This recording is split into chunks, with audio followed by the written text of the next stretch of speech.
ഇവിടെ രാഷ്ട്രീയ മുതലെടുപ്പിന് വേണ്ടി വളരെ ചീപ്പായിട്ടുള്ള ഇത് കണ്ട ഉടനെ തന്നെ ചാടി പുറപ്പെട്ട ആളുകളുണ്ടല്ലോ.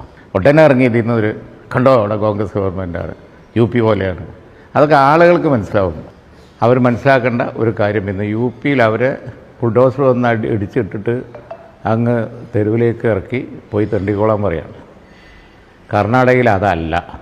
ഇവിടെ അക്വിസിഷൻ ഉണ്ടാകുമ്പോൾ ഒക്കെ ചെയ്യുന്നത് പോലെ പാവപ്പെട്ട ആളുകൾക്കും അതിലുള്ള എല്ലാ ജനവിഭാഗങ്ങൾക്കും, അതിൽ മുസ്ലിം മൈനോറിറ്റി ഒരു മൈനോറിറ്റി മാത്രമാണ് എന്നുള്ള നിലയിൽ പ്രചരിപ്പിക്കുന്നുണ്ട്. അതല്ല, ആരാണെങ്കിലും അവർക്ക് മനുഷ്യരാണ്.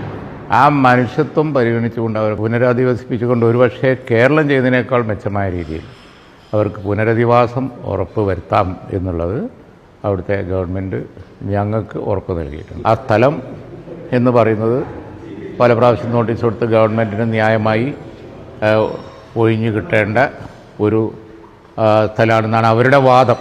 അതിൻ്റെ ഡീറ്റെയിൽസിലേക്ക് ഞാൻ കിടക്കുന്നില്ല.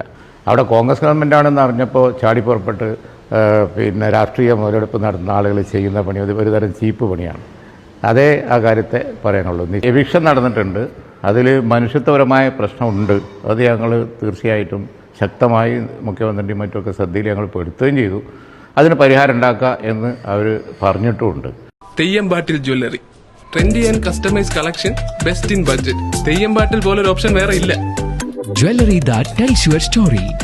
തെയ്യമ്പാട്ടിൽ ജ്വല്ലറി.